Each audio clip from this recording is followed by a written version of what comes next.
Bismillahirrahmanirrahim. Assalamualaikum warahmatullahi wabarakatuh. Alhamdulillahi rabbil alamin. Wal aqibatu li ahli taqwa wal yaqin.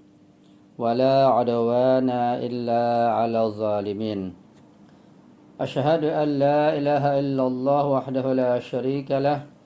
وأشهد أن سيدنا ونبينا محمدا عبده ورسوله اللهم صل على فاطمة وأبيها وبعلها وبنيها والسر المستودع فيها بعدد ما أحاط به علمك اللهم كن لوليك الحجة بن الحسن صلواتك عليه وعلى آبائه في هذه الساعة وفي كل ساعة وليا وحافظا وقائدا وناصرا ودليلا وعينا حتى تسكنه أرضك طوعا وتمتعه فيها طويلا برحمتك يا أرحم الراحمين رب اشرح لي صدري ويسر لي أمري wahlul 'uqdatam min lisani yafqahu qawli amma ba'du. Ma'asyiral muslimin wal muslimat rahimakumullah. Pertama-tama mari kita bersyukur kepada Allah Subhanahu wa taala bahwa pada malam yang mulia ini, malam Jumat, kita masih bisa melanjutkan pengajian kita, pengajian tafsir Al-Qur'an Al-Karim secara ringkas dan singkat dengan membaca kitab Mukhtasar Amsal fi Tafsir Kitabillahil Munzal. Pada pertemuan yang ke-51 ini, tanggal 21 Oktober 2021, kita melanjutkan pengajian yang sebelumnya, yaitu tentang ayat 120 dan ayat 121 surat Al-Baqarah, yaitu walan taradu ankal yahud dan seterusnya, bahwa orang-orang Yahudi dan Nasrani serta kaum musyrikin tidak akan rela, mereka itu tidak akan ridho kepada kita semuanya kecuali kalau kita sudah mengikuti tingkah laku mereka, agama mereka, ajaran mereka, sikap hidup mereka dan budaya mereka. Selama kita belum mengikuti mereka, maka mereka selalu memusuhi kita dan selalu mencari-cari kesalahan kita kaum muslimin dan berusaha untuk menghancurkannya, kalau bisa memeranginya. Tapi yakinlah bahwa mereka akan hancur, mereka akan luluh, dan mereka akan sirna, karena kebatilan pasti akan sirna. Wa qul ja'al haqqu wa zahaqal batil innal batila kana zahuqa. Wa kebatilan pasti akan sirna dan akan musnah, dan kita tinggal menunggu waktunya saja. Innahum yarawnahu ba'ida wa narahu qariba. Mereka menduga bahwa kehancuran mereka masih jauh, tapi kita meyakini itu sudah dekat insyaallah. Jadi insyaallah kehancuran Amerika, kehancuran Saudi Arabia, yaitu munafik yang sangat nyata, kehancuran Zionis sudah dekat insyaallah. Baiklah, kita akan melanjutkan kajian kita sampai kepada halaman 103 tentang buhusun, berapa pembahasan sebagai sambungan pembahasan ayat 120 dan 121 yang sudah kita kaji pada pertemuan minggu yang lalu. Yang pertama, su'alun an ismatul anbiya, pertanyaan terkait masalah ismatul anbiya, terjaganya para nabi daripada kesalahan dan dosa. Al-ibaratul qur'aniyatu wal ainit taba'ata ahwa'ahum qad tusiru su'alan bisya'ni asmatul anbiya'i, bahwa ungkapan Al-Quran yang berbunyi wal ainit taba'ata ahwa'ahum, jika kalian mengikuti hawa nafsu mereka, hal ini, ayat ini atau ungkapan ini itu dapat membangkitkan atau menimbulkan pertanyaan terkait dengan masalah ismatul anbiya, kema'suman para nabi, keterjagaan mereka dari dosa dan kesalahan serta kelalaian. Fahal yumkinu lin nabi sallallahu alaihi wa alihi wasallam wa huwa ma'sumun ayattabi'a ahwa'al munharifina minal yahudi wan nasara. Apakah mungkin bagi seorang nabi seperti Nabi Muhammad sallallahu alaihi wasallam yang dia sudah ma'sum, sudah Allah sucikan dari dosa dan kelalaian, apakah mungkin bagi beliau bisa mengikuti hawa nafsu para pembangkang, para penyimpang dan penyeleweng, orang-orang yang sesat, yaitu dari orang Yahudi dan Nasrani?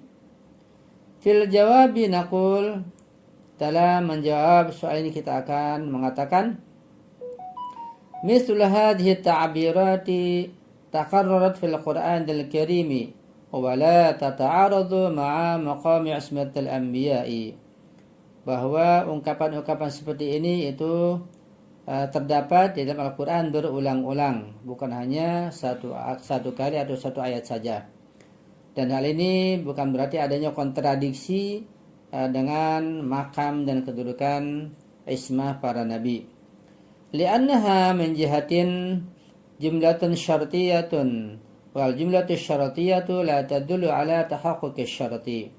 Karena dari satu sisi kita melihat susunannya ini atau redaksinya, bahwa ungkapan ini merupakan jumlah syartiyah, yaitu ada ungkapan jika atau apabila.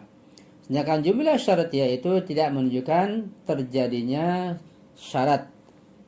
Wa min jihatin ukhra, dari sisi yang lain, ismatul anbiya'i la taj'alu dzamba 'alal anbiya'i muhalan, bahwa kemaksuman para nabi itu tidak menjadikan dosa atas para nabi menjadi muhal. Artinya, sekalipun nabi sudah ma'asum, terjaga dari dosa, tetapi kemaksuman mereka itu tidak menghalangi mereka untuk berbuat dosa, gitu. Artinya mereka punya ikhtiar, punya pilihan, punya kehendak, ya. Artinya dari sisi kemungkinan, maka mereka mungkin atau bisa ketika mereka mau, ya, dengan ikhtiarnya akan melakukan dosa dan kesalahan. Tapi karena pengetahuan mereka yang begitu dalam, maka mereka tidak ingin melaksanakan atau melakukan kesalahan, sehingga ismahnya tetap ada pada diri mereka dan sudah menyatu. Badal ma'sum lahu qadratun ala irtikabi dzambi, bahkan seorang yang ma'sum itu memiliki kemampuan, memiliki kesanggupan, qudrah untuk melakukan perbuatan dosa. Karena kalau tidak mampu melaksanakan dosa berarti ya jaber, ini nggak ada nilainya, ya. Justru nilai kemaksuman menjadi tinggi itu karena mereka punya kehendak, punya ikhtiar, dan punya kemampuan untuk melaksanakan dosa. Tetapi mereka tidak melaksanakan dosa sekalipun punya kemampuan. Itulah ismah. Walam yuslab minhul ikhtiyaru, tidak dicabut ikhtiar dan kehendak dari diri mereka. Wa ma'adzalika lam yatalawas bidzunub, walaupun demikian mereka tidak terkotor dengan berbagai macam perbuatan dosa dan kesalahan. Menjihadin salisa, dari sisi yang lain, sisi ketiga, hadal khitabu wa inittajaha ila nabi sallallahu alaihi wa alihi wasallam walakin qad yakun muwajjahan ila nasi jami'an. Sisi yang ketiga, bahwa khitab semacam ini sekalipun ditujukan kepada seorang nabi, Nabi Muhammad sallallahu alaihi wa alihi, akan tapi bisa jadi juga ditujukan kepada selain beliau, kepada seluruh umat manusia. Yaitu jangan sampai mengikuti hawa nafsu mereka, yaitu kaum Yahudi dan Nasrani, dengan budayanya, akhlaknya, tingkah lakunya, dan sebagainya. Yang kedua, pembahasan yang kedua, al-istirda'u hududun, bahwa mencari keridhaan itu ada batasan-batasan tertentu. Sahihun annal insana ar-risali yajib an yas'a bi akhlaqihi ila jazbil a'da'i ila sufufid da'wah. Betul memang bahwa seorang manusia menjadi utusan Allah itu, seorang rasul, wajib untuk berusaha menarik musuh-musuhnya, ya, kepada dakwah Islamiyah, pada barisan dakwah dengan akhlaknya yang mulia, akhlaknya yang tinggi. Lakin misal hadzal mauqif yajib an yakuna tijahal mukhalifin alladziina yataharrakuna fi mukhalafatihim min mauqi'il ghaflati wal murunati.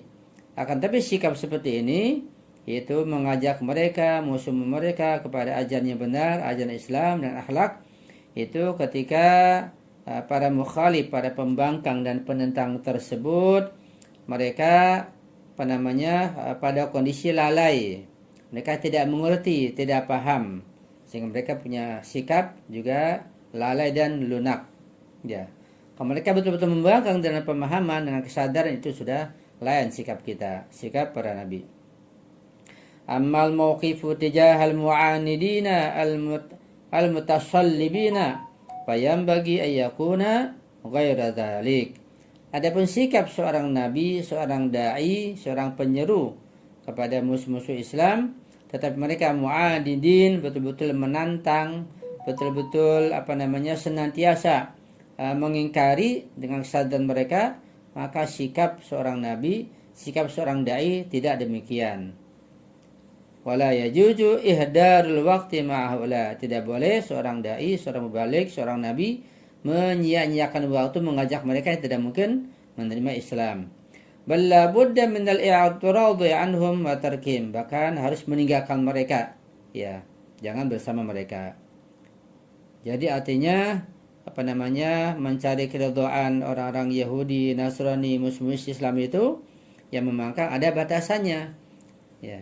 Apa batasannya? Kalau mereka kemungkinan bisa masuk Islam, masih ada sifat lunak, atau mereka itu lalai tidak paham, maka diberikan pemahaman, diajak, dijelaskan. Tapi buat mereka yang telah betul-betul membangkang, menentang, tidak mungkin bisa diajak lagi, ya karena punya kepentingan sendiri, kepentingan diri, keluarga dan kelompoknya, maka hal itu sudah harus ditinggalkan, tidak mungkin diajak lagi. Sudah Allah cap, Allah stempel hati mereka, sehingga tidak mungkin bisa menerima kebenaran. Itu yang kedua. Yang ketiga, haqqut tilawah. Yang ketiga ini kita lanjutkan pada rekaman yang berikutnya.